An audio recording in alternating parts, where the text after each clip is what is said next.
1975 থেকে 2026 সাল পর্যন্ত এই 50 বছর ধরে গঙ্গার পানি নিয়ে ভারতের কাছে ধারাবাহিক বঞ্চনার শিকার হয়ে আসছে বাংলাদেশ। ফারাক্কা নিয়ে অ্যানালাইসিসের আজকের পর্বে আমরা জানতে চেষ্টা করব গঙ্গার পানি বণ্টন নিয়ে স্বাক্ষরিত 5টি চুক্তির বিশ্লেষণ এবং আন্তর্জাতিক পানি কনভেনশনের গুরুত্বপূর্ণ দিকগুলো। এর পাশাপাশি খুঁজতে চেষ্টা করব ফারাক্কা ইস্যুতে বাংলাদেশের সামনে সমস্যা ও সম্ভাবনার কথা।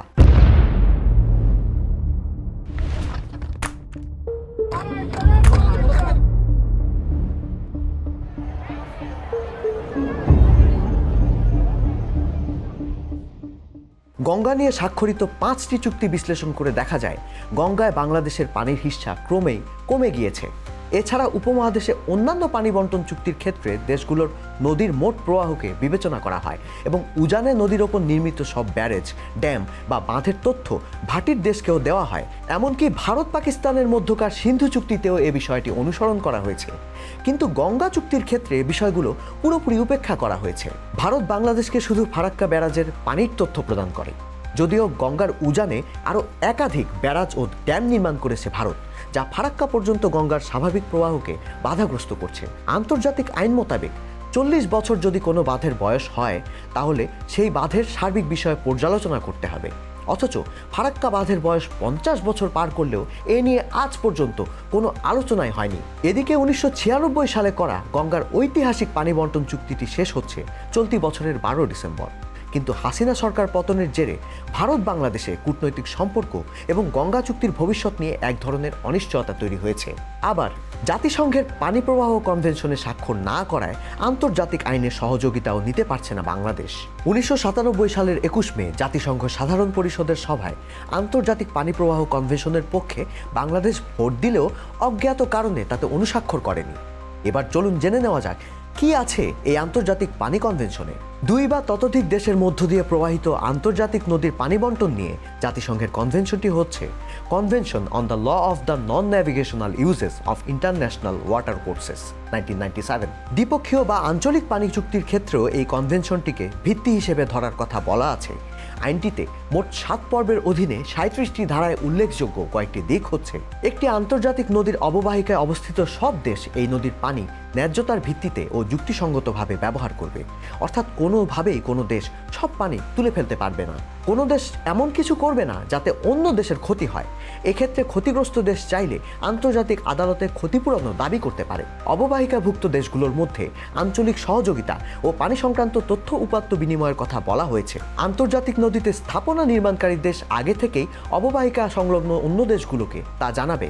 কোনো দেশের আপত্তি থাকলে তা উপস্থাপন করবে। এর উপর ভিত্তি করে স্থাপনা নির্মাণকারী দেশ প্রয়োজনে নকশা পরিবর্তন করবে বা সন্তোষজনক উত্তর দেবে। এমন কোনো কিছু করা যাবে না যাতে প্রতিবেশ প্রকৃতি ক্ষতিগ্রস্ত হয়।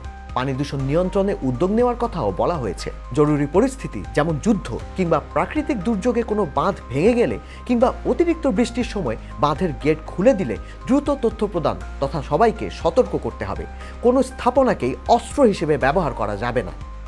অববাহিকার দেশগুলোর মধ্যে বৈষম্যমূলক আচরণ করা যাবে না, অর্থাৎ পাকিস্তান বা চীনের সঙ্গে চুক্তিতে একরকম আর বাংলাদেশের সঙ্গে অন্যরকম, এমনটি চলবে না। কিন্তু বাংলাদেশ বা ভারত কেউই এই আইনটিতে স্বাক্ষর করেনি। ফলে গঙ্গার পানির ন্যায্য হিস্সা আদায়ে আন্তর্জাতিক বিচারের দরজাও বাংলাদেশের জন্য খোলা নেই। আন্তঃসীমান্ত নদী গঙ্গার গতিপথে এই বাঁধ বিরূপ প্রভাব ফেলেছে এপার ওপার দুপারেই। বাংলাদেশের কুপ্রভাব পড়েছে পদ্মা সহ এর শাখা নদ নদীর ওপর। এক সময়ের খরস্রোতা প্রমত্তা পদ্মার বুকে বিশাল চর জেগেছে। নদীর গতিপথ সংকীর্ণ হয়ে পড়েছে। নদীটি এখন অস্তিত্ব সংকটে পড়েছে। আবার বর্ষাকালে সেই ফারাক্কার সবগুলো গেট খুলে দেওয়া হচ্ছে। এর ফলে প্রায় প্রতি বছরই গঙ্গা ও পদ্মা অববাহিকার বিস্তীর্ণ এলাকা জুড়ে বন্যা ও ভাঙনের সমস্যা দেখা দিচ্ছে। গঙ্গা চুক্তির আওতায় বাংলাদেশ শুষ্ক মৌসুমে যে পরিমাণ পানি পাচ্ছে তা কোনোভাবেই দক্ষিণ পশ্চিমাঞ্চলের জন্য যথেষ্ট নয়। এ কারণেই গড়াই মধুমতি নদী ব্যবস্থা সহ এই অঞ্চলের প্রায় সব নদীতে লবণাক্ততা ঢুকে পড়েছে। অন্যদিকে ফারাক্কা ব্যারাজ চালুর পর থেকে ভারতের মালদহ ও মুর্শিদাবাদে নদী ভাঙনের মাত্রা জ্যামিতিক হারে বেড়েছে। 80-র দশকের ছোটোখাটো ভাঙন 90-এর দশকে এসে মারাত্মক রূপ নেয়, আর নতুন শতাব্দীতে এসে নতুন করে ভেঙে চলেছে বিভিন্ন গ্রাম পঞ্চায়েত। ধ্বংস হয়ে চলেছে উর্বর জমি, বাস্তুচ্যুত হচ্ছে হাজার হাজার পরিবার। মজলুম নেতা মাওলানা ভাসানী বলেছিলেন, নদীর একটা হক আছে, সাগরের সঙ্গে তার দেখা করার হক না দিলে দুনিয়া খাঁ খাঁ হয়ে যাবে, মাখলুকাত ধ্বংস হয়ে যাবে, ফানাফিল্লা হবে। বর্তমান বাস্তব চিত্র ঠিক এরকমই। কেবল সুন্দরবনকে বাঁচিয়ে রাখতে হলে পদ্মার শাখা গড়াই, কুমার, মধুমতিতে বান ডাকা পানি লাগবে।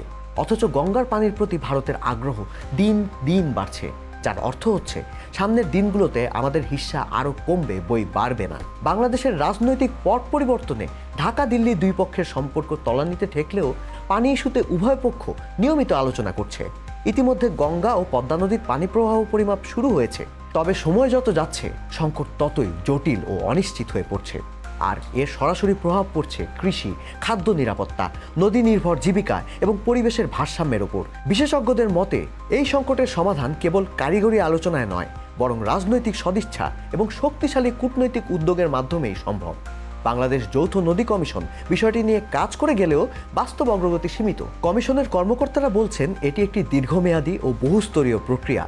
ডাটা শেয়ারিং, কারিগরি যাচাই, নদীর প্রবাহ বিশ্লেষণ সব মিলিয়ে প্রতিটি ধাপ সময় সাপেক্ষ।